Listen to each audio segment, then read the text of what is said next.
everyone. I'm Stephanie. And I'm Allison. And this is Nerd of the Week, a randomly generated fandom podcast. Allison, should we ask the wise and smart generator what our word is this week? The wisest of generators, please tell us, what is the good word? The word of the week is contract. Contract is a written or spoken agreement, especially one concerning employment, sales, or tenancy, that is intended to be enforceable by law. Perfect. Or if it's a verb, to mean decrease in size, number, or range, which I didn't think about. Oh, but yeah. you can get smaller. I thought about the paper one. Me too. Also, the first image on Google, because when you Google contract, is just like a piece of paper that just says contract on it with like an ink pen. And I needed you to know this. It's vividly in my head exactly what this looks like. Perfect. Alrighty. I think I go first, yes? E. Alright, cool. So, I think this one actually fits very well with the definition. It is a verbal but not written contract, and it is definitely enforceable by law. So it is the movie The Proposal. Oh, yeah, all right. Yeah. Not exactly a nerdy film, more of a rom-com. Nothing wrong with that. But it has Ryan Reynolds in it, and he's been in superhero movies. And he's just a delight anyways. He's been basically auditioning for Deadpool in every movie until he finally got to be Deadpool. Well, good for him. His dream succeeded. Isn't the late, great Betty White in this, too? It is. Sure, she is. Yes. Also, Sandra Bullock is in it. She's the co-star for Ryan Reynolds. And this film was made in 2009. I did not realize it was that old. Oh, God, we're old. Okay. Yeah. And also, I looked up how old Sandra Bullock is. She's 57 years old. Oh. Yeah. God. Have you seen her in the new trailers for whatever new movie she has coming out? Yeah, she does not look like she's that old. Yeah. She looks the same as she did back when The Proposal was filmed. Time is a wild construct that has no meaning. Exactly. So anyway, Sandra Bullock, Ryan Reynolds in The Proposal. Let's get right into it. Let's do it. I sound like a YouTuber. Anyway. I'm just gonna pop on in here, smash that like, and hit subscribe. And now, on to the video. On to the video. On to the podcast. All right. So, of course, we have to show them each waking up for their busy days at the office. So they wake up a little bit differently. Sandra Bullock is already awake. She's on her stationary bike, and she has a little TV in front of her that has like these winding forest paths. Like one of those fancy bikes that takes you around the world, but you're stationary. You know what I mean?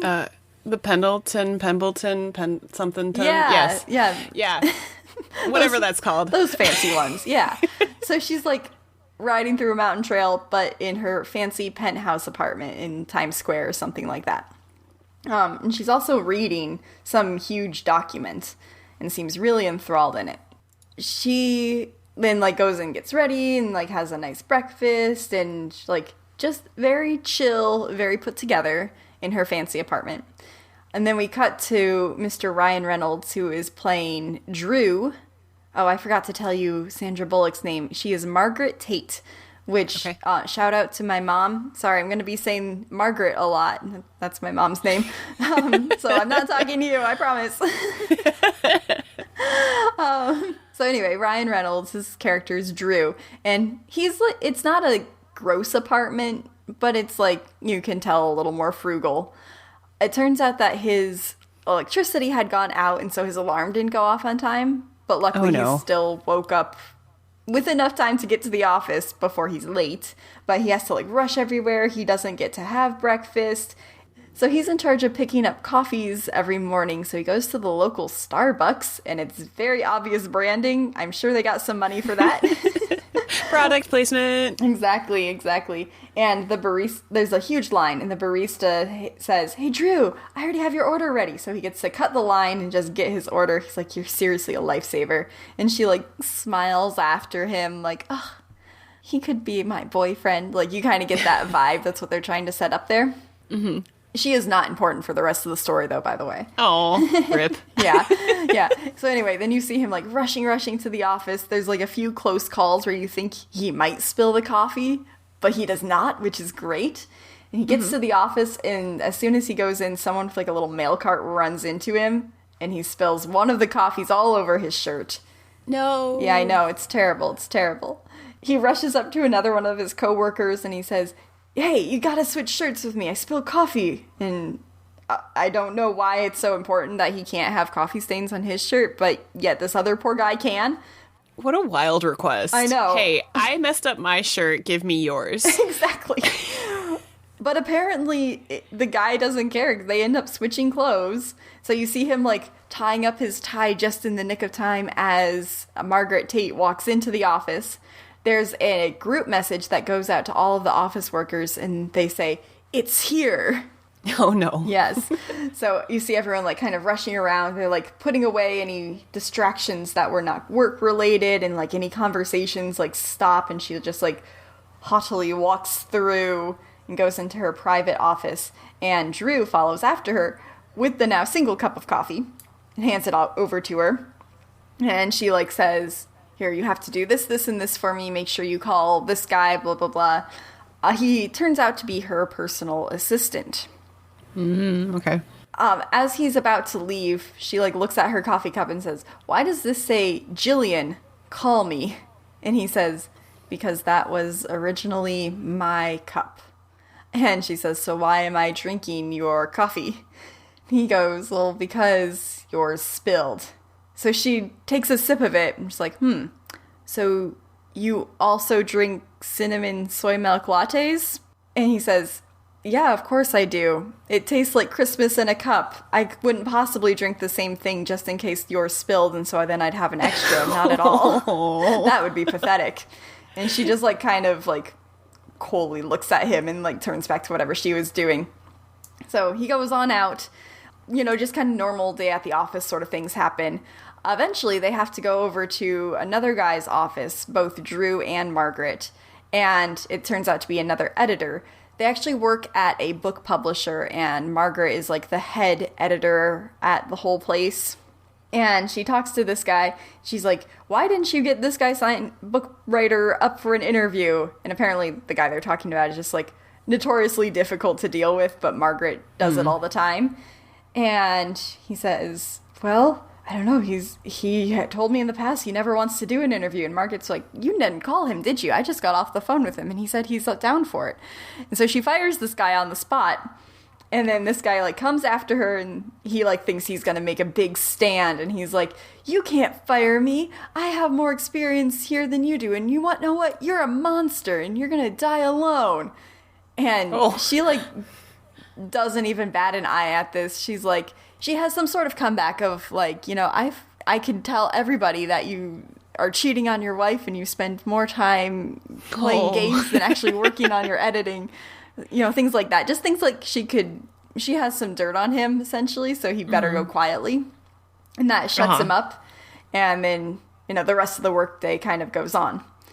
Well, she gets a call from the legal department, so she goes on up there to see what's up. And they say, "Margaret, remember when you weren't supposed to go to that book fair in Italy because your United States visa was not cleared?" And she said, "Yeah." And he's like, "But you went anyway?" And she said, "Well, yeah, I couldn't lose the publishing deal, obviously, and we got it, so it's all good."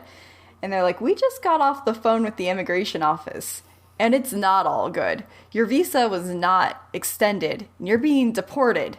Now, apparently, she's from Toronto, Canada. She goes, "It's not like I'm even an immigrant. I'm just from Canada." It's like, still another country, sweetie, but okay. And they're like, you have to leave, and you can reapply, but you have to leave the country for a year. She says, oh, that's fine. I'll just manage everything from there, with wireless calling and everything like that. And they're like, no, you can't work for an American company while you're there. You can't do it. Which I don't really see the logic in that. It seems like people work for American companies and they're not in America all the time, but whatever. Yeah, and vice versa. Movie logic, though. Global economy, and also video editing or video chats nowadays it seems like a non-issue. Yeah. But they had to make up something where it's like she would literally lose her entire livelihood if she went back. Like, the stakes are high for her.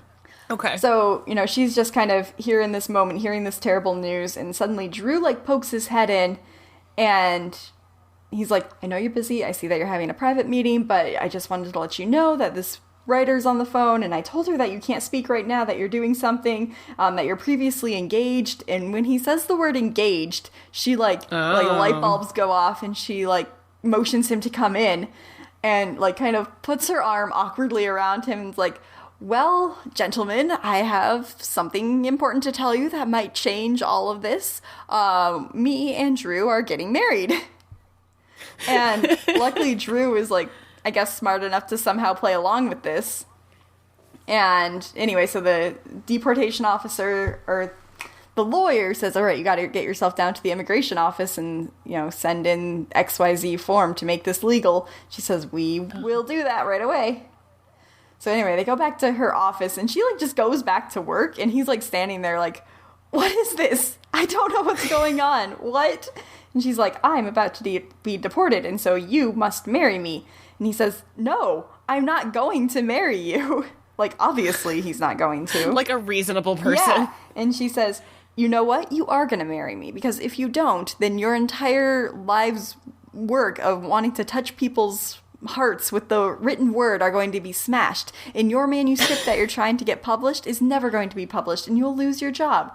And basically blackmailing, not blackmailing, but forcing him into extortion. This deal. Exactly. If you don't do this, then everything you want is lost, essentially. So he kind of agrees to it. It's fine. And they all go down to the immigration office.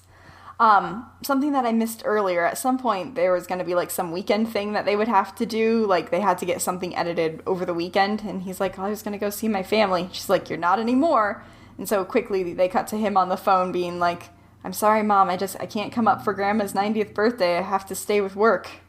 So that's just kind of a little side for what comes next.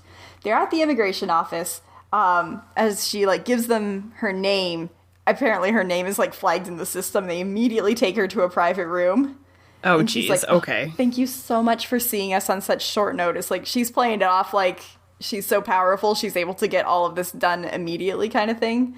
But it's really, the immigration officer says, so I have reason to believe that you two are trying to commit fraud, which would permanently deport you, Margaret, and then for you, Drew, would give you a fine and put you in federal prison. Yeah, it would. Exactly. But then they're like, no, it's all serious. Don't you worry about it. And the immigration officer is like, and your parents know about this? And she says, oh, my parents, they're long dead. I have no close relations at all. But they are very much alive. And he's like, and what do they think about it? And Sandra Bullock says, Margaret, goes, well, we are going to be telling them this weekend at Grandma's 90th birthday party. So cancel all the work they had to do. They are now going to Grandma's 90th birthday party as a couple.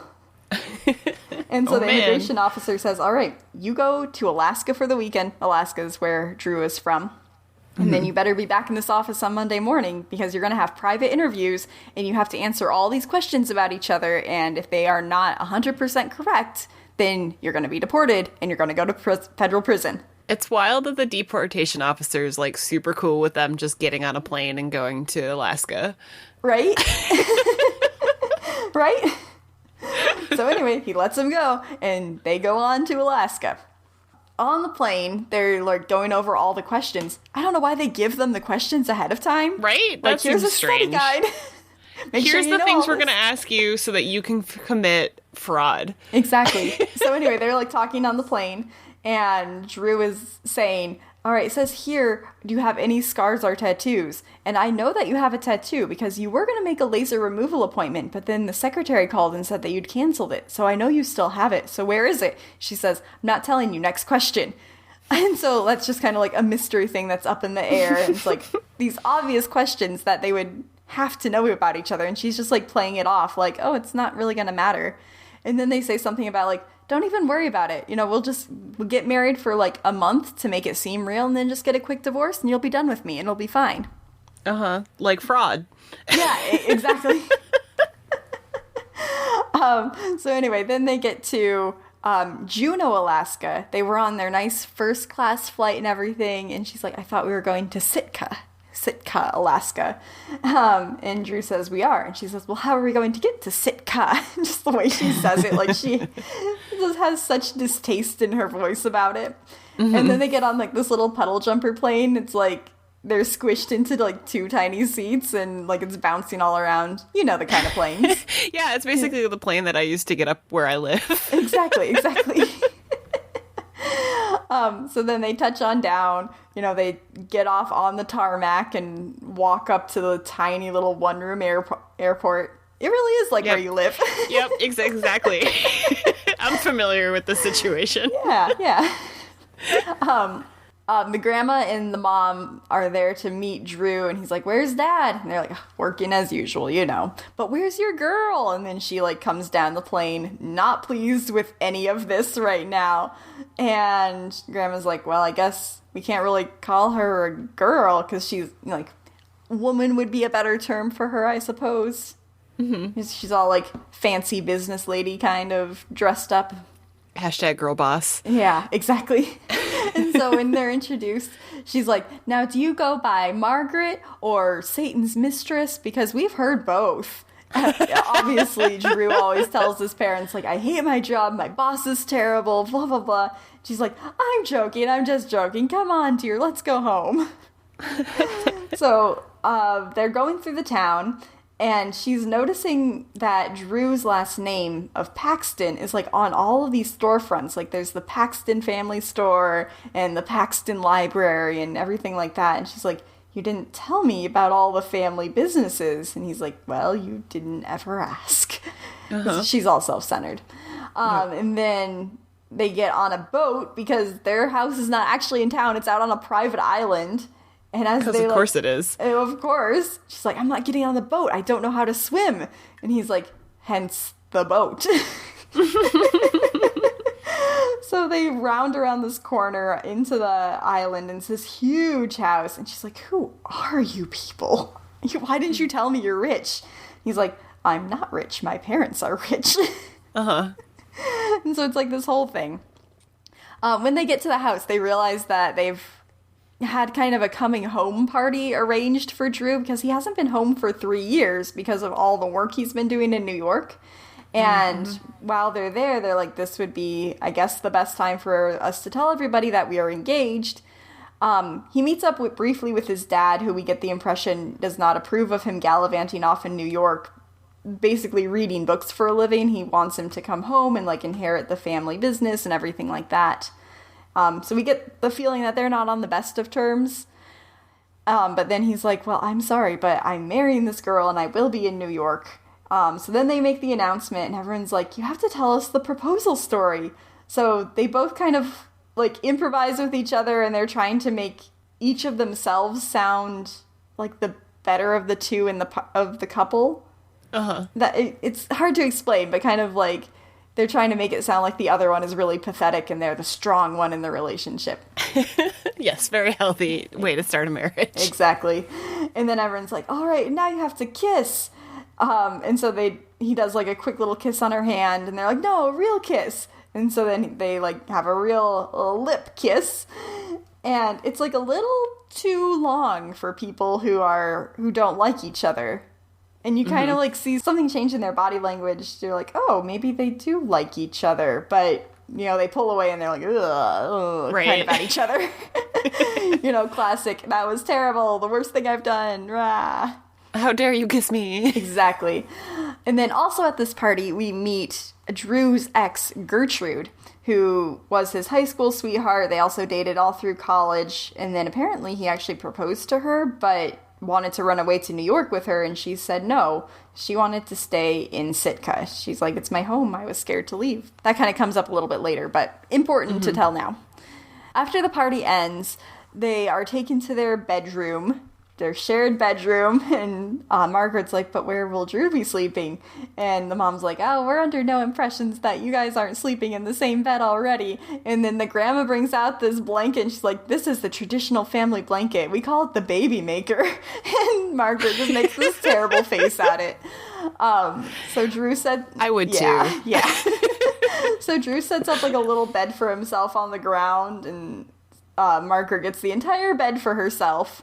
Also, right before they go to bed, there's this little white dog named, what's his name? Oh, Kevin.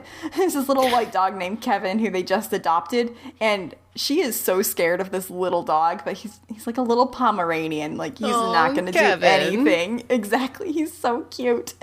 But he just barks at her. They're like, don't let him outside. The eagles will get him. So the next morning, she's woken up with a call from one of the writers. She's like, I'm sorry, I have really bad reception here. Let me just get outside. So she runs outside with the cell phone, accidentally leaves the door open, and of course Kevin gets out. Uh-huh. And an eagle takes him.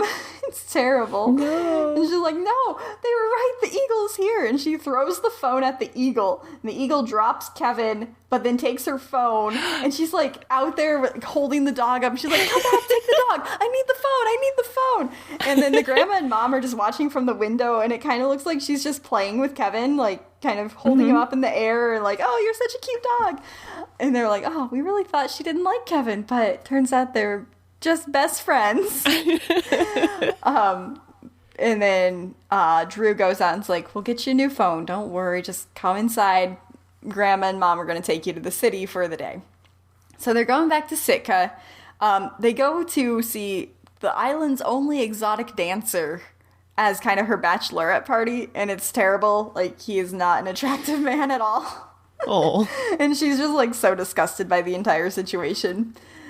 During this time, we see that Drew has a talk with his dad, and this is where his dad is like, you need to come back and run the family business. Like, stop playing around in New York. And this makes Drew, like, super mad.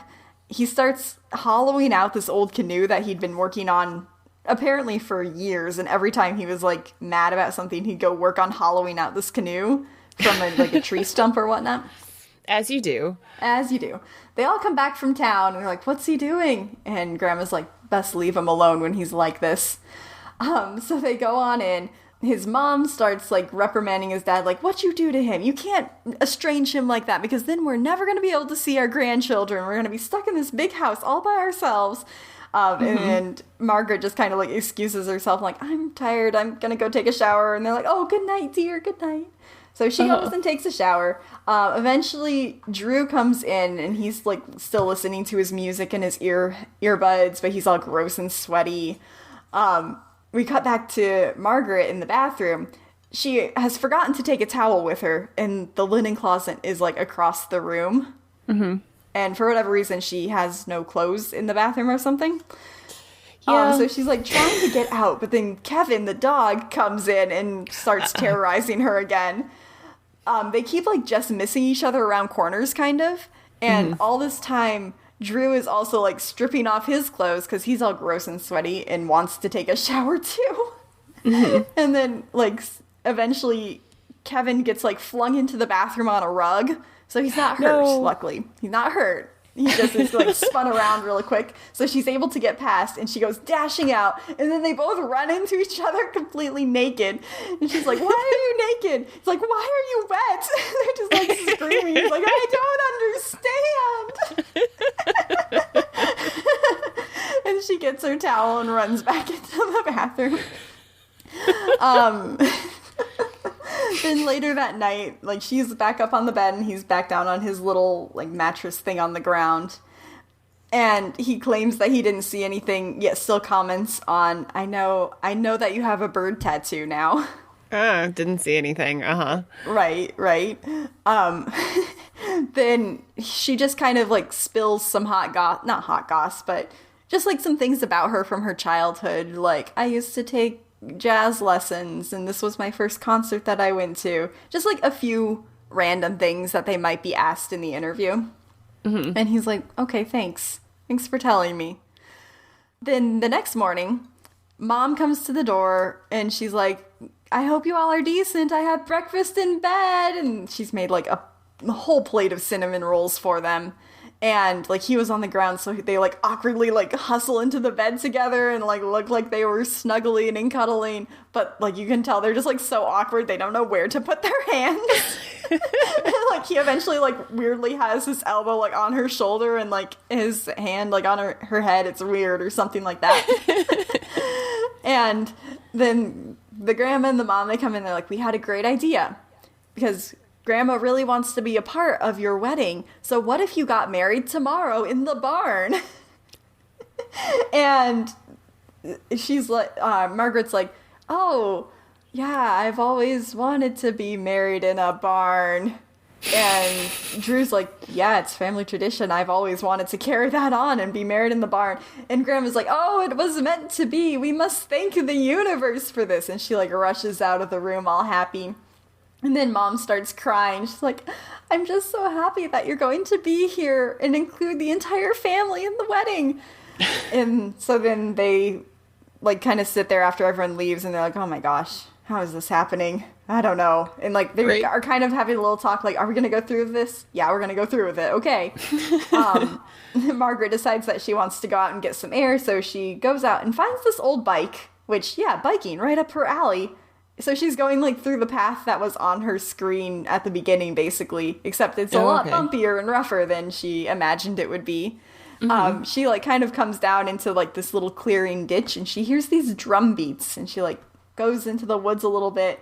And then there's Grandma. She's dancing around a fire and, like, has these Native American drum beats just kind of in the background. Mm-hmm. And she's, like, chanting and, like, thanking the universe. And she says, Margaret of New York, come to me and thank the universe for this great blessing. And Margaret, like, comes down the ravine a little bit, and she's like, I don't know what to do. And Grandma's like, just chant what's in your heart, whatever comes to you. And she's like, chant to the universe, to the universe. And Margaret goes, to the universe, to the window, to the wall. To the wall. Oh, skeet, skeet. Just, like, starts, like, dancing like she's in a club. Mm-hmm. No, Drew had also, like, come out for a walk in the woods and, like, comes across them. He, like, just kind of chuckles and smiles at them like, yep, that's Grandma, okay. Uh-huh. And she's like, and he says, hey, I just got a call, your phone came in, do you want to go to town with me? And she's like, oh, yes, I would like to come. And she, like, turns back to Grandma's like, is it okay if I go? Like, can I go? And she's like, yes, go, whatever will be shall be. She's like, okay, but can I go? And she's just like, keep speaking in tongues, go. Betty White. So they go on into town, they get the phone, and when they're at the general store picking up the phone, the exotic dancer, Ramon, is there as, like, the store clerk, and he's like, oh, you remember the dance? And he, like, does a weird little shimmy at her. She's like, yep, I remember, and she, like, kind of hides behind a pole, and it's like, let's just get out of here as soon as possible. Great. Small towns, man. She goes and listens to her messages, and she's like, I have 34 messages. I need a computer right now. So she goes to an internet cafe where she has to feed dimes to the computer, and it, like, has that dial-up sound, like the... She's like, gosh, what is yes. going on? What is this? Core memory unlocked. Yeah. And then it just so happens that Gertrude, the ex-girlfriend, was walking through town. She's actually the kindergarten teacher, and so she has, like, this gang of kids kind of trailing behind her. And we see that there's just, like, some pleasantries exchanged between her and Drew, but we don't actually hear their conversation. It's not super important, I suppose, what they said, but then as they're heading back on the boat, or back to the boat, rather, Margaret says, Gertrude looked really pretty today. It must be nice to see her again after so long. And he's like, yeah, it is. You know, like, he doesn't really seem to care one way or another. Mm-hmm. Like, you can't really tell exactly what he's thinking. Just as they're about to get to the pier where the boat is, Mom and Grandma come up and they're like, oh, thank goodness we found you. Here, we have another surprise. Don't worry, it's not another exotic dancer. So they take her into this little sewing shop and they bring out this old wedding dress that was Grandma's back in like the 1930s or whatever, 1920s. And they're like, it's an old family heirloom. We'll pass it down to you. And don't worry, Grandma will do all the sewing in time for tomorrow. She's the best seamstress in this part of Alaska. And then she's going to give her an old pendant that's a family heirloom as well. And she, like, tells this cute story behind it. And it makes Margaret start crying. And Grandma's like, oh, what's wrong? And she's just thinking, like, oh, my gosh, these people are close and they value family. But she's like, oh, I just wanted to make sure the sewing would be done on time. And, like, her cold heart is melting a little bit. Oh. Anyway, she, like, kind of rushes out of there and storms off to the boat after they get her out of the dress. Drew is waiting there. He was actually taking a nap, and she just, like, jumps into the boat, and he's like, okay, let's go. You ready? And she just kind of pushes him out of the way and goes to the steering wheel and takes off in the boat really super fast. He's like, no. This is not how you drive a boat. What are you doing? And she's just, like, sobbing. She's like, I just have to get away because I'm ruining your life. And I thought it'd be easy, but it's hard once I realize what it's like to have a family. And I forgot what it's like to have a family. And so she's sobbing, and then she, like, throws herself to the ground dramatically, and he's like, the boat is moving, you can't leave the steering wheel. And then they're about to hit a little buoy out there in the ocean. He's like, hold on, and he turns it really sharply. She falls out of the boat, and he's like, oh no, I gotta go back and get her because she can't swim. Mm-hmm. Luckily, she grabs onto the buoy, and he goes back and picks her up, but, like, she's super cold because it's Alaska, and she fell into the ocean. So they have, like, a little kind of a snuggle on the boat. He, like, wraps her up in a blanket and, like, just kind of pulls her in and, like, is rubbing her, trying to get her warm again. And it's, like, this really sweet, tender moment. And, like, it seems really grateful that he saved her. Mm-hmm. So then they get back to the house, and the dad comes out, and he's like, I need to talk to both of you. Your mother is not to hear about any of this. Well, they go into the barn, and the deportation officer is there. Yay! Not yay. Not actually. Not yay. Not yay. He says, I negotiated a deal that you have 20 seconds to say that this is a fraud, and Margaret will be deported, and Drew, nothing is going to happen to you. And Drew says, you want a statement? I'll give you a statement. We're going to get married tomorrow, and there's nothing you can do about it. And dun dun dun. Da, da, da, da. Yeah. And Margaret, she's just having such second thoughts about all of this. So then, next day, we have her, it's just kind of the wedding day suddenly. We don't see any of the getting ready or anything. So she's standing up there, or rather, oh my gosh. He's standing up there at the, what's it called, pulpit? At the end of the aisle. Yeah, at the end of the aisle. She comes walking down. Grandma actually escorts her, which is super cute. And Ramon is there again. He is the officiator of the wedding. And he starts the ceremony, and she kind of raises her hand and says, I'm sorry, I have something to say. And she, like, turns to everyone's like, I am so sorry.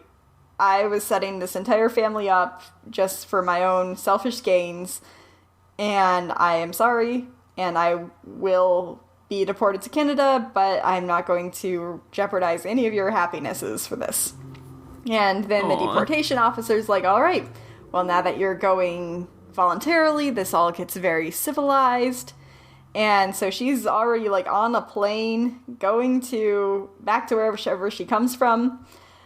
Drew goes back up into the house and finds a note from her that says, hey, you know what? Before I leave, I'm going to make sure that the company buys this book that you really wanted published. It's like one of the things he's been pushing for this entire time. And it's really good. I'm sorry. And then Gertrude kind of comes in on him reading this note, and she's like, wow, this is really crazy, isn't it? He's like, yeah, you know what?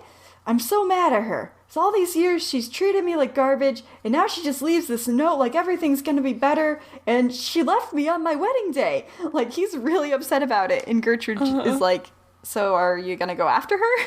Like, she knows what's up. She knows, like, she's never been there to get him back kind of thing. She just happens to be in the town still.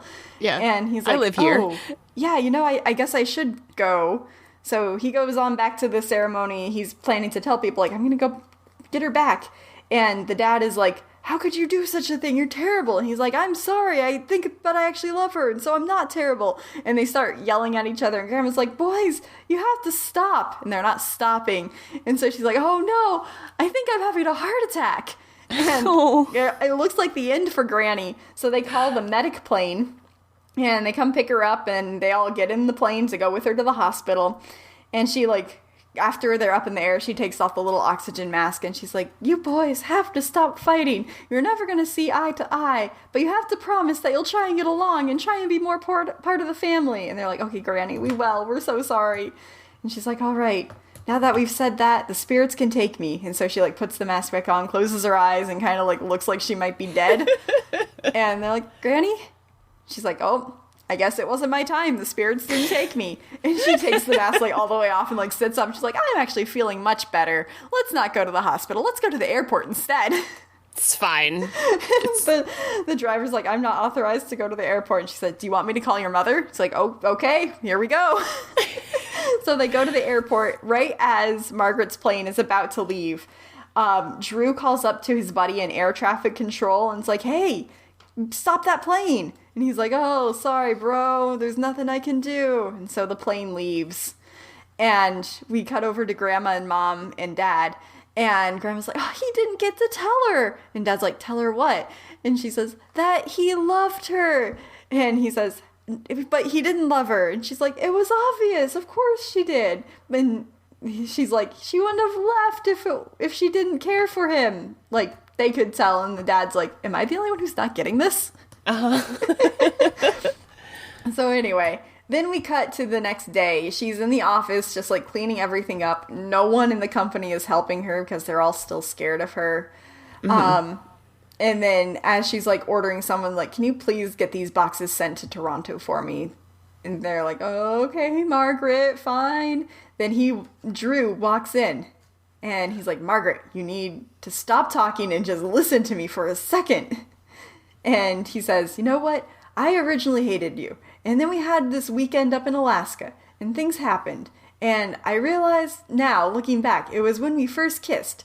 But then it fully hit me when I was left standing on my wedding day with the woman that I think I might love being sent back to Canada, never to be seen again.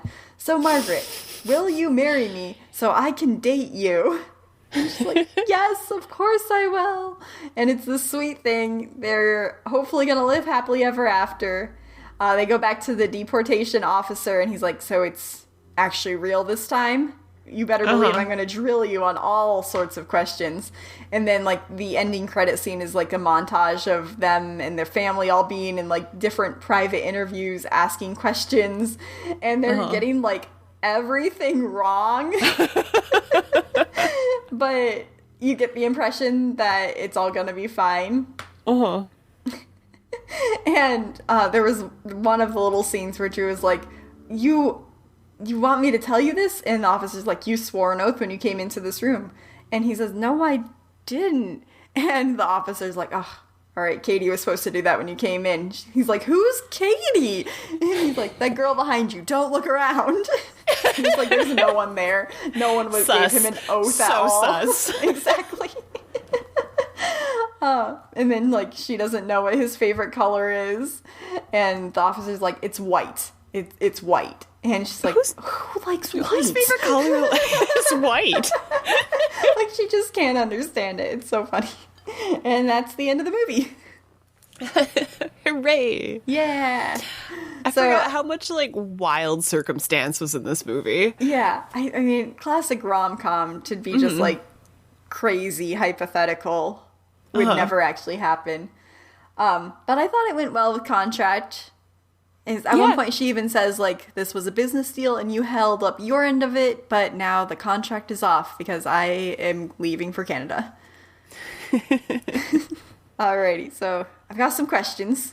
Okie pokey. All right. One is, what is Margaret's tattoo? Is it... Oh, sorry, do you know? Is it a bird? It is somewhat... Okay, keep going then. Okay. Well, my answers are pretty obvious. So one is 2 turtles, a panda, 2 swallows, or daffodils. 2 swallows. Yep, 2 swallows. All right, and then what is a job that Ramon does not do in the town? Oh, okay. So is he not an exotic dancer, the store clerk, the marriage officiant, or the waterplane driver? He's not the waterplane driver. Correct. Woo woo. Alrighty. That's all my segment done. Nice. All right. I have a quote for you. I have a quote for you too, because I forgot that it wasn't my turn. All right. Double quote, double power. All right. Then you give me your quote. I'll think about it, and then I'll give you my quote. All right, sounds good. So my quote is, "Make a contract with me and become a magical girl." Huh. That sounds amazing. I don't know that I know what it's from, though. Oh no. Okay.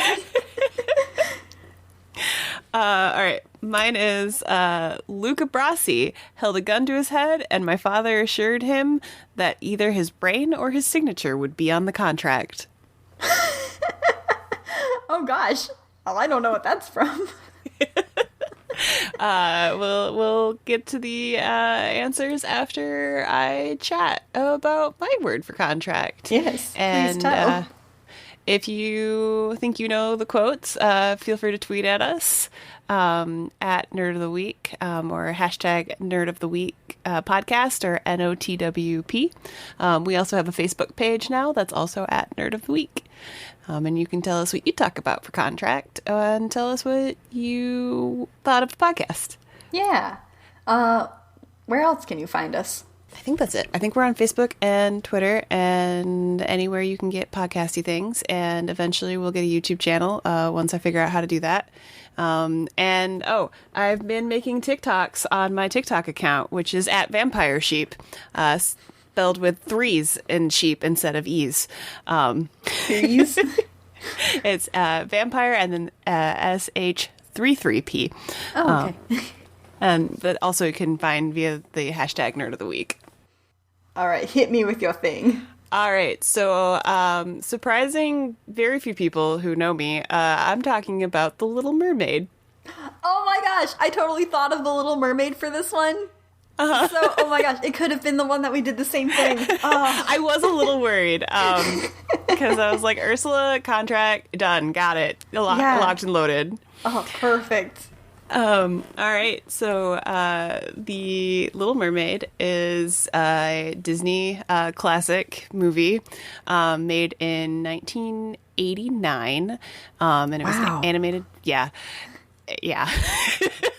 Things old. It was an animated film that I believe was released in November, and it centers around a young mermaid named Ariel, who is in love with the human world.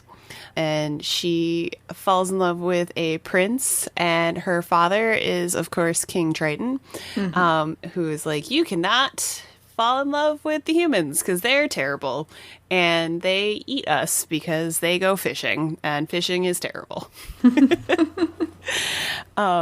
Movie starts out, there's like a fog, and then there's some seagulls kind of flying down, and then they have like more than like a couple of seconds on these seagulls landing in the water, and they're just casually chatting with some dolphins, like in animal speak. And I've always wondered about that scene, like what are seagulls and dolphins saying to each other? But it's fine. And then the next step is the boat that Prince Eric is on comes forward and disperses the conversation that I will never know about between the seagulls and the dolphins.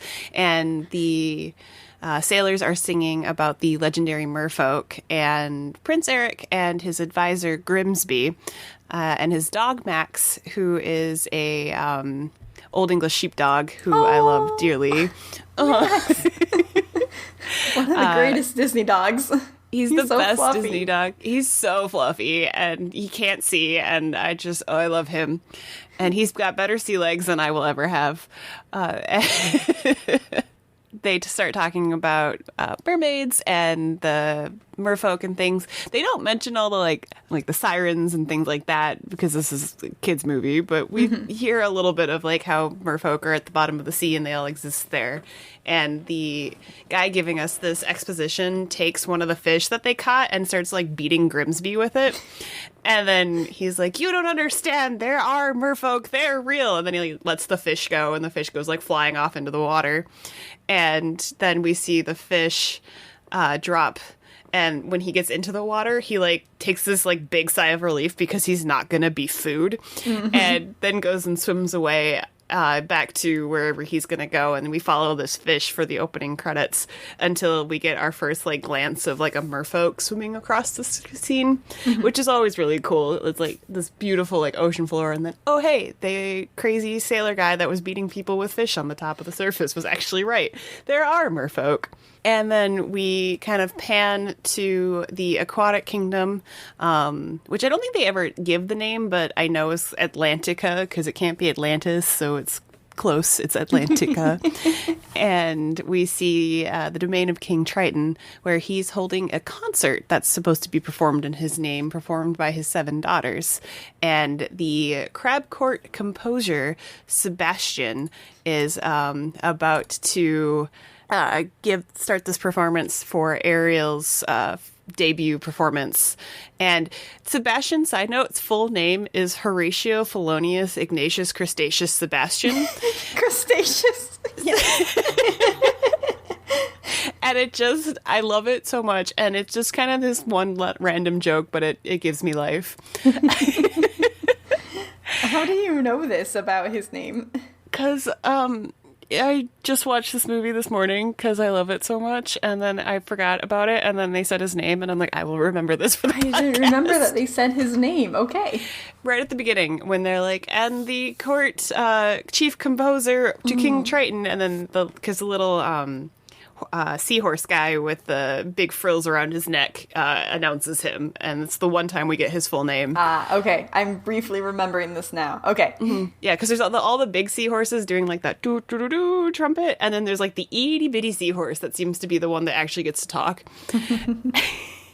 And so then the concert starts, and everything's going to plan, and all the daughters are talking. They all have A names, and now that I'm talking about it, I have a feeling that King Triton has 7 daughters because there's 7 seas, which is a thought that I just had, and I'm going to have to look into later. And they open the clamshell to reveal Ariel, but Ariel is not there. Dun, dun, dun. And everyone goes, stage gasp. And then we go to Ariel telling her good friend Flounder the fish, come on. And they're exploring a shipwreck where Flounder is not about this life. Flounder wants to go back to like cushy Atlantica where there are not sharks and scary things and not like sus shipwrecks filled with dead things. And Ariel is going around looking for things to collect in her bag, and she finds a pipe and a fork, she's way too excited about the fork. And as Flounder's asking, what is that? And she's like, I don't know, but I bet Scuttle will know. The shark that we've seen like a couple of shadows come by shows up behind some glass, and he reaches out to try to catch Flounder. And Flounder is like, no, shark! And then they have this chase scene where they fly all around the shipwreck, and they manage to, in a series of shenanigans, get the shark ensnared into like an anchor ring. Oh, no. And then he's like chomping at Flounder, but now that he can't get after Flounder, Flounder is like, you're a bully! And then it like tries to chomp his teeth, and then they like scurry away really fast. They go up to the surface and we see Scuttle, who is this seagull, who is using a telescope incorrectly. He's looking at it in the short end, and then so it looks like Ariel's like super far away, and so he's like shouting, Ariel, I'm over here, come see me.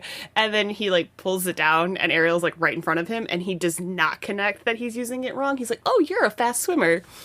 And Ariel, completely ignoring all of this, just like shows him the items she found in the shipwreck, and he's like, oh yes, this and he puts up the fork, is a dingle hopper. And she's like, a dingle hopper? He's like, yeah, I haven't seen one of these in a long time. Humans like them a lot. They're used to style their hair. And then he shows her the pipe, or she shows him the pipe, and he goes, this is a snarf blast.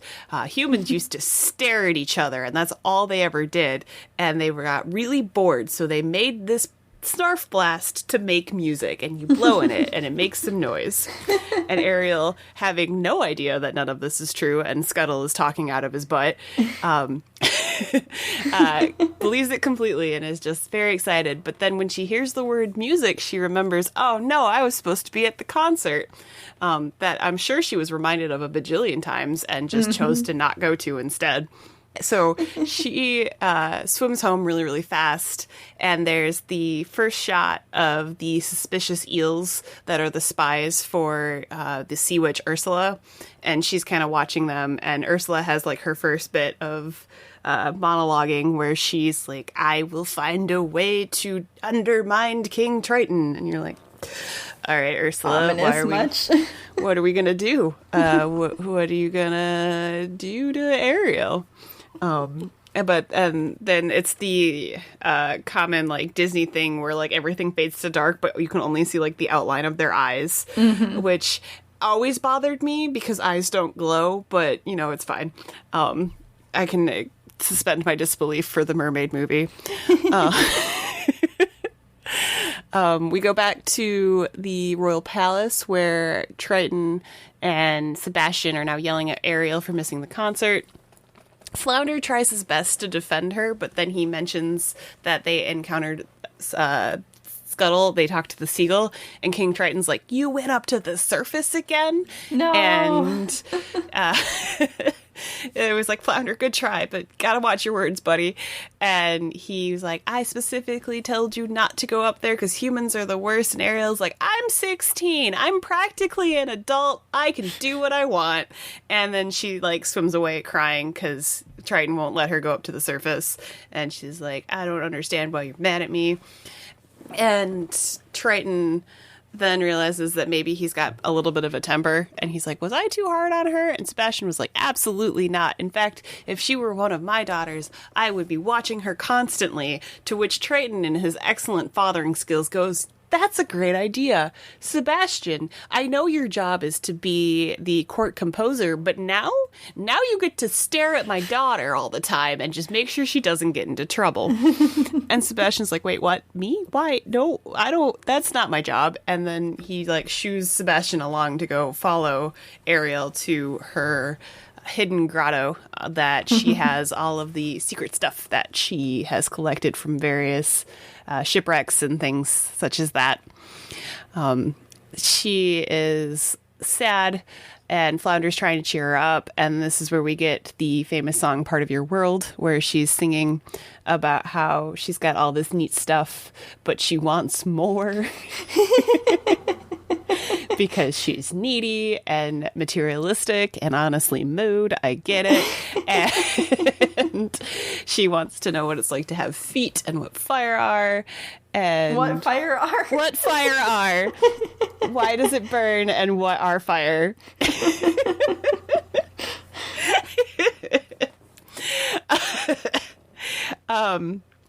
At the end of Part of Your World, Sebastian accidentally like knocks into something and like crashes a bunch of stuff, and they realize that Sebastian's right there, and Ariel's like, please don't tell my dad. He will get mad about all my stuff. And Sebastian was about to fight her, but then there's a shadow that goes over them, and it's a ship. And so Ariel just like, being the like no thought spacey teenager, was like, oh, what's that? And just like swims off and stops listening to Sebastian's rant. And we go up to the surface again, and there are the ship, and it's just like shooting off fireworks into the night sky for reasons. I believe it's because it's Prince Eric's birthday, and Grimsby, his visor is just like super extra. I think so. I think that's what I remember it being. But it's just like this weird scene, like, why are you shooting fireworks off a ship? And they're very, very close to the ship. It's a lot of explosives to be right next to something very covered in flammable materials, but it's fine. And we see the seamen dancing, and Max actually sniffs out Ariel and sees her kind of on the side of the ship, kind of watching everything. And this is the first time they've interacted, where he's like, "Ooh, you're fun," and like licks her a couple of times before he gets called off to Prince Eric. And they start like dancing together. And this is when I was like, all right, I'm cool with Prince Eric, because like he's literally dancing with his old English sheepdog. Like, this man is an animal lover, and he might be a himbo, but it's okay. He loves animals. And after a little bit, Grimsby comes forward and goes, "I got you this present that I wished would have been a wedding present, but I guess it'll be fine as a birthday present." And it's this giant stone statue of Eric, like, with his sword out and, like, looking all regal. And Eric's like, thanks, I guess. I don't know that I wanted a statue of myself. And he's trying to be really polite about it. And Grimsby's like, "I had it commissioned for you, and then I got it onto the boat." And he's all proud of himself. And he's trying to be, like, understanding, but you can tell that he has no understanding on how to relate to Eric. And he's trying really hard. Aww. As they keep talking, Grimsby mentions, like, "You've really got to find a girl. The whole kingdom wants to see you married to the right person. Like, we just want what's best for you and happy." And he's like, and then Eric says something akin to, "When I see the right girl, it'll hit me like lightning." And for some reason, that calls lightning down. And then the ship gets set on fire by lightning bolts, and there's suddenly a hurricane, and the ship gets, like, violently tossed about. And then I believe all the crewmates get off, and Grimsby gets off, and Eric's in the boat. And then you see Max, and the boat's on fire, and Max is up top, like, barking concerned. No! And Eric's like, "No, I'm going back for him." And Grimsby's like, "No, don't go back for him." And he, like, completely ignores him, swims back to the boat, climbs up, and tells Max to jump to him, which he does. Good and boy, then Max. he manages to get Max overboard, but he gets stuck. And the boat goes down. Max is safe, but Eric is drowning. Oh, and honestly, Eric, thank God. right? Like, of the two, I prefer that Max was okay. Yeah. And because if the dog dies, then it's a movie I can't watch again. But I know. Max had no business being on that ship to begin with. He had no say in it. If he were to die at sea, it's just the most tragic. Right, and he's like, just Eric the best knows boy. what he signed up for being on that ship. He should expect it. Yeah, Max doesn't have the wherewithal to understand shipwrecks and lightning storms. Yeah. Poor the dog. poor boy. Why does Disney always endanger the best animals? Right, because they're so good. Well, at least we then, like, that's when I decided Eric was, like, the best prince, because he went back and saved the dog. Yeah. For, like, endangering himself. Like, I'm gonna die, but my dog will make it. And, you know, that's just relationship goals. So, Eric doesn't die. It's all good. Ariel manages to pull him up back to the surface and get him to shore. And the next scene is Ariel being a little bit of a creeper, or she's just, like, touching his face a bunch. And you really should be performing CPR on this man, just chest compressions. But instead, she's just singing at him, because the power of singing will make him be able to breathe again. And Scuttle comes up to be like, "Is he okay?" And she's like, "I don't know, he might die." And he, like, lifts his foot up to his ear, and he's like, "I don't hear a heartbeat." And then he's like, no, he's breathing. And Eric starts to wake up, and Ariel, like, disappears back into the water, where he only kind of vaguely remembers what she looks like. But Max comes and sniffs him out, and being the good boy, and he's like, "Grimsby, he's over here. Like, I found him," all barking and happy. And then they bring Eric back to his palace so that he can recover.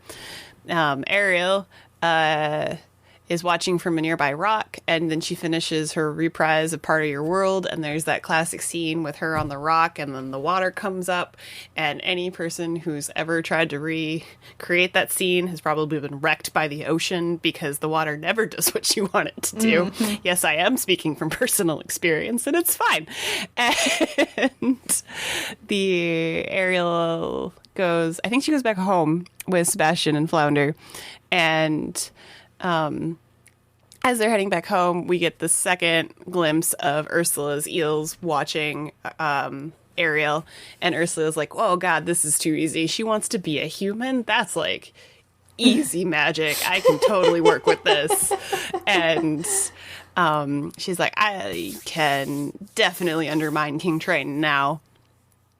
Then we cut to a couple days later, I think, and Ariel is just going around daydreaming of Eric, and her sisters are like, what's with her? She's just so bouncy and happy and not the moody teenager we're used to. And she puts a flower in King Triton's hair and then swims off, and the sisters are like, oh man, she's got it bad. She's in love. And King Triton's all like, oh, thank God she's in love with someone. Maybe she'll stop thinking about going to the surface. Uh-oh. And she tells Sebastian that she's going to go back up to the surface and visit Eric tonight because she has to, because she can't wait any longer. She needs to tell him like that she exists and all this stuff. And Sebastian's like, dude, no, like humans suck and the sea is amazing. And then we get the song that always gets stuck in my head, Under the Sea. And it's quite fun. And I have a headcanon that the other purple crab that's in there that's singing along with him for like the more like bass, I actually don't know the various types of singing, but I think the lower one is the bass voice. You would know this. I don't know this. It probably is. Yep. I don't know what an alto or a tenor or any of that is, but the one that's a lower voice. I feel like Sebastian is a tenor, so probably this other guy would be a bass. Okay. Sebastian himself might be a bass as well. I don't fully know all the vocal ranges. Not a vocalist, but he's more of a higher voice, so I don't think he's quite that low. But anyway, I have a headcanon that crab is Sebastian's husband, and they sing this song regularly. They just every night they have that every on night. I mean, he is like the court composer, so like he's got to have crap down on lock, and he gets people like jamming really quick because Sebastian is like one of the OG bards. Like he is ready to go.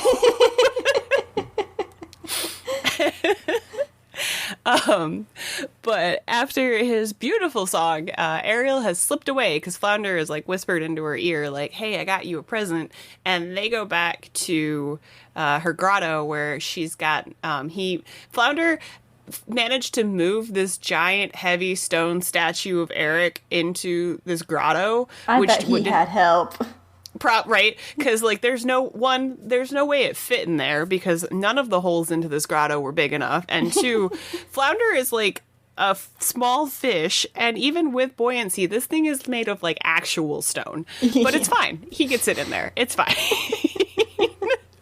And we go to King Triton calling for Sebastian and being like, did you know Ariel's in love? And like all excited and like wants to know who it is, right? And Sebastian accidentally is like, I tried to tell her not to go to the surface, but because he was so convinced that King Triton knew and was just trying to get him to speak. And then King Triton gets all mad again and then finds Ariel's grotto, which is apparently not so secret because he knew exactly where it was. Mm-hmm. I mean, he's probably watched her go off to it several times now. Right. Teenagers needing their own personal space. It's fine. And he comes in and he sees her like cuddling the statue, being like, oh, Eric, it's all so sudden. Of course I'll marry you. Being, you know, like a dreamy teenage girl. And this is the part of the movie where I'm like, if Ariel had a mom, she would have been like, Triton, calm down, it's a crush. Like, if you overreact, she's gonna run away, but if we're chill, she'll be fine, it's a crush.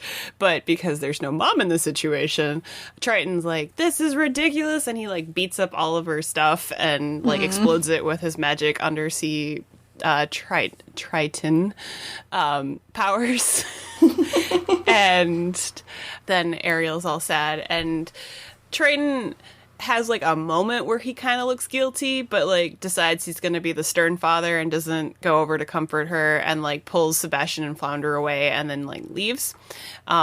However, unbeknownst to them, the eels have shown back up because they were waiting for something like this to happen. And then they go over to Ariel and they're like, King Triton's the worst. You know, there's this sea witch, Ursula. She's pretty cool. She could probably help you with this problem. And Ariel's like, I can't go to the sea witch. And Flotsam, one of the eels, like flips the broken head of Eric at her, and then she goes, wait, no, I can. So she follows after with the eels, and Flounder and Sebastian notice this, and they try to go stop her, and she's like, nope, I've had enough of this place. Where they go and they just kind of keep following at a distance until we get to Ursula's lair, which is like this skeleton of a giant eel or something that she's taken up refuge in, and she's kind of lurking in the doorway, and Ursula's like, well, don't be rude, come on in, I heard you're in love with a human. Men, right? And Ursula is just one of my favorite villains, because she's just basically she's modeled after like one of the famous drag queens of the era, and she just gives off like crazy vibes, and I love her. I mean, the eye makeup alone, yes. Honestly, it's a whole mood. She chooses to spend her life as a sea witch who looks like a drag queen, and she only chooses to be like a tiny, pretty lady when she's trying to lure fools to their death. So, like, honestly, I feel like Ursula's onto something, but it's fine. So Ariel and them talk, and we get Poor Unfortunate Souls, which is such a fun villain song. And Ursula makes, or says, to exchange for some human legs, you will give me your voice, and you have 3 days to convince this human to fall in love with you. And by fall in love, I mean give you a smooch on the lips, which is definitely how being in love works. And then you can be human forever. And this seems like completely reasonable terms to Ariel, so she like closes her eyes and signs the contract and doesn't read the terms of agreement because there no thoughts up in her brain. And she is like immediately transformed into a human, like under the water, and like starts to drown because she didn't think this through. And Sebastian and Flounder help her get up to the surface and then like swim her to shore, where Max finds her and is all excited because he's like, oh, I remember you. You saved my human, and is all excited because he continues to be the best boy. Best boy. And then Eric is following after Max, and he sees Ariel, and he kind of recognizes her, and she's like trying to talk to him, but he realizes she can't speak, so he's like, oh, you can't be the person that I'm in love with, because laryngitis doesn't exist or anything like that. And if I was Ariel, I'd be like motioning for like, give me a pen, because just because I can't use my human words doesn't mean I can't write them down. Oh, can't she write? I'm wondering if she just never learned to read or write because she was underwater. And does she I don't think she knows what books are, does she? She has books, but she has Scuttle as a reference, so probably not. Scuttle probably called them like a snarf blaster or something, and just was like, oh yes, they wear them as hats.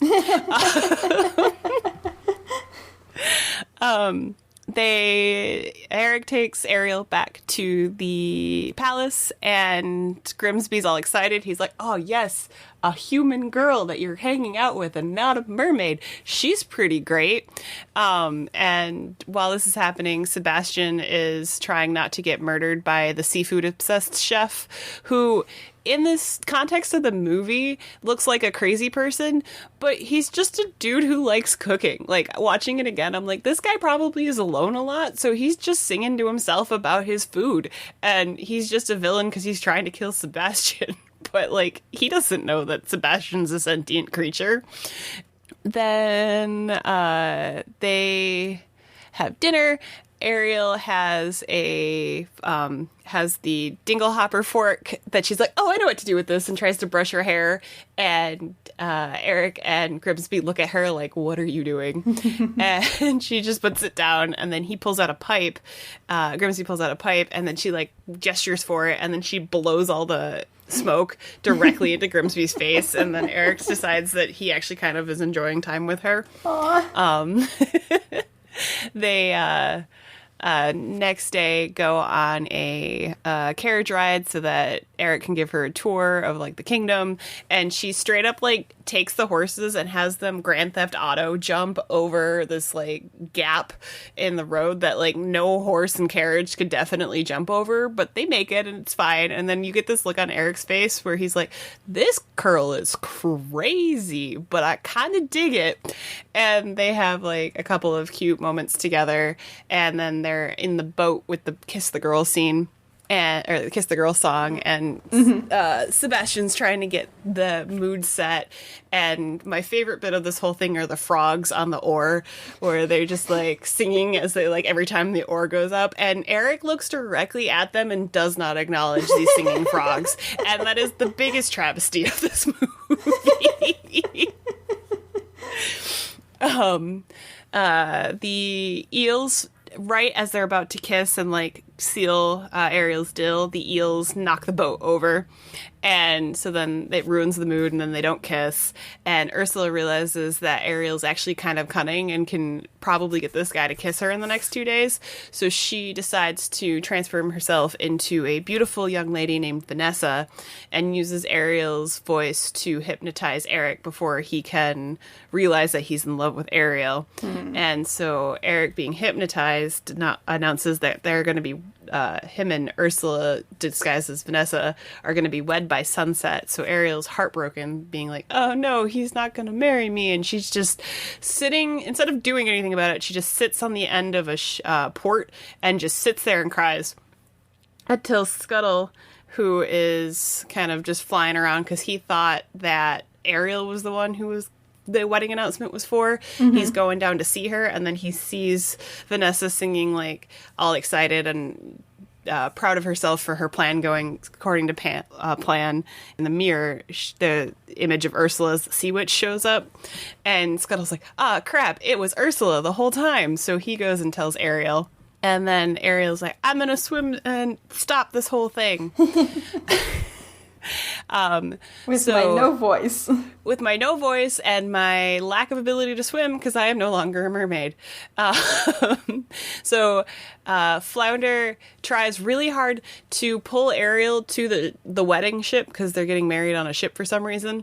And which Flounder, who moved a giant statue underwater supposedly by himself, cannot pull Ariel super fast, which is just always, you know, it's fine. He has help. He had help before. And then Scuttle went around and just started squawking at every sea creature that exists in the planet and like all the birds, and then they go and try to pause the wedding. And so all these like birds and starfish and stuff start attacking Ursula, and Max bites her dress and like tears it. And Sebastian goes off to tell King Triton what's going on. And Ursula's super flustered, and while she's trying to like push Max off, the necklace that she has holding Ariel's voice shatters, and then Ariel gets her voice back. And Eric gets released from the mind controlling spell. So Eric then is like, oh, you can talk now? You must be the one I'm in love with. And she's like, yeah, it's me. I was going to tell you, but like, I didn't have a voice. And they try to kiss, but the sun sets right before it happens. So no. Ariel turns back into a mermaid, and Ursula turns back into her octopus form. Ew. And she grabs Ariel and jumps into the water. And Ursula's like, look, it's not you. You're just a pawn in my scheme to get to Triton, who then just straight up shows up and is like, release Ariel. And she goes, no, look, and holds up the contract that Ariel signed. He's like, it's legally binding. To which my husband this morning shouted, she's a minor. Any contract she signs is not legally binding. But apparently in this world it is, so it's fine. Back in the 1700s or whatever, yeah. Right. So Triton instead of just straight up offing Ursula, because that would also get Ariel out of her contract, signs a different contract to just take Ariel's place and becomes like the little like polypy creature that it symbolizes him being a prisoner to Ursula. So Ursula gets his trident and his crown, and she's all proud of herself. And Ariel tries to fight her to try to protect her father. And then Ursula does I'm going to be a big kaiju and just over-dramatize your murder by, like, making an actual whirlpool to the ocean floor and then shoot you with lightning. And while this is happening, Eric comes down and a bunch of the shipwrecked ships kind of pop up, and Eric's like, oh, I'm proficient in ships, I can do this, and in like the slowest villain death ever, rams a ship into Ursula. And isn't it like right in her stomach? Right in her stomach. Ugh. And then it gets rammed into her, and then she kind of bursts into a bunch of tiny little calamari pieces and then like floats to the bottom of the ocean. And then everyone is released from Ursula's dark magic, and King Trident comes back, and all the people that Ursula like tricked into deals get to be mermaids again. And we get to the end, and Ariel is back on that rock where she was before, kind of looking at Eric, and King Trident realizes maybe he's been a little bit ridiculous, and he tells Sebastian, I guess the hardest thing is going to be how much I'm going to miss her. And he gives her legs, because apparently he also has this power. And the last scene is them getting married, and everyone seeming to be okay with each other, and Ariel and Eric kissing and presumably living happily ever after. Hopefully. Hopefully. Isn't there until a the Little next Mermaid too? Yeah, and it's terrible. Don't watch it. Okay. Ariel like straight up puts up a wall against the ocean because Ursula's sister Morgana was trying to find her. Oh. And so instead of just like telling her dad, she just is like, nope, does basically the same thing that Trident did to her, just reversed, and is like, you can't go to the ocean anymore. I'm just going to put up a wall. And you're like, this is not productive. No. Like most direct-to-film sequels in this era, the second movie was not great, but it's okay. Oh, well. We'll just pretend it doesn't exist, and they just lived happily ever after, and it was a good time. A good time was had by all. All right, I have 3 questions for you. Okay. All right, so the first one is, before the song Kiss the Girl, Scuttle, the misguided but helpful seagull, tries to provide vocal romantic stimulation, which comes out as this awful squawking. He apparently is actually singing a song. Oh. What is this song? Is it Tchaikovsky's Romeo and Juliet, Beethoven's Piano Sonata No. 14, Moonlight, Chopin's Nocturne, Opera No. 9, or is it Mozart's Porgy Amor? Oof. Oh, it's in my head of what his singing sounds like. Mm-hmm. But it's so bad. I want to say it's Romeo and Juliet. It is. Yeah. I guess it's not that bad then. You got it. And I only did this to Allison, listener, because she does have a background in music. So I figured she might actually know this one. All right, yeah. No, I totally get it now. Mm-hmm. Yeah, I had to listen to it because when I looked it up, I was like, oh, okay. And then I listened to the music. I'm like, I mean, he's trying really hard. Yeah. Gosh, I'm so surprised that what his singing sounds like is still in my head. I guess I watched this movie enough growing up that, yeah. I mean, it's a classic for a reason, and that was probably what we had available too at the time. Yeah. Okay, second question. The shark that chases Ariel and Flounder at the beginning of the movie was actually supposed to come back for like a final battle with Flounder, but got cut for time constraints. So the shark actually had a name. What was it? Was it Gil, Was it Glut? Was it Bruce or Jabberjaw? I like Bruce. But I think, isn't that a name in a different ocean movie? I don't think it's Finding Bruce. Nemo. Yeah, Bruce is the shark in Finding Nemo. Is he the fish are friends, not food? Yeah. Okay. So it's not that one. What was the last one you said? Jabberjaw. Oh, maybe it's that one. No, it's Glut. Oh. Jabberjaw is another animated shark from his own series called Jabberjaw. Oh, okay. Never heard of it. Same, I was just looking up fictional sharks and it popped up. Oh, okay. Last question. What are the names of Ursula's eels that spy on Ariel? Oh, Flotsam and Jetsam. Yeah. Excellent. All right. So that's what I had for contract. I think both of us did very well with being actually on the definition of the word this time. Yeah. Also, both of us watched our movies this morning, so I think we had excellent notes and therefore had lots to say about each movie. Right. This is a long podcast. All right. Can I have your quote again? Yeah. It's, make a contract with me and become a magical girl. Okay, I still have no idea. It sounds like an anime. It is. Okay. I don't know. What? It's from, oh gosh, it's hard to pronounce the whole name. I always just call it Medica Magica, but it's... Oh, yes. Okay, I know of it. I haven't... Yes. I don't know the whole name of that either. It's Puella Magi Magico Magica, and I think the whole like sub-series of it is called the Magia Quartet. Mm-hmm. There's actually another series as well, but anyway.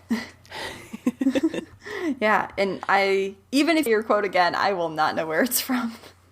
Okay, it is what if I tell you the line before it is, my father made him an offer he couldn't refuse? Still don't know. Okay, it's The Godfather. Oh, I've never seen The Godfather. Okay. Oh no. Yeah, so it's the offer he couldn't refuse was he was like, you can sign this contract or we'll shoot you in the head. Oh my. Okay. Right. The next thing we need to do is ask the kind and wonderful generator what our next word is. And the generator will tell us that it is what?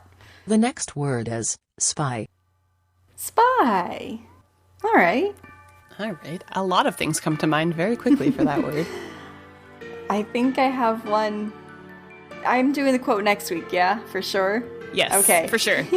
Yes. All right. I definitely have something that I might do for the quote, but I might also just bring it as the whole thing. I'm excited. Well, we'll find out next time. And remember to reach out to us on the various forms of social media. And thank you, Wise Generator, for our next word. I'm excited to see what Allison's going to bring for the word spy. I have like way too many thoughts, so I'm going to have to parse through what I want to do. And thanks to you, podcast. Wow, try again. Thanks to you, listener, for tuning into our podcast. This has been Nerd of the Week. I've been Stephanie. And I've been Allison. And remember, this is not a pyramid scheme. But share it with your friends anyway. Goodbye. Goodbye.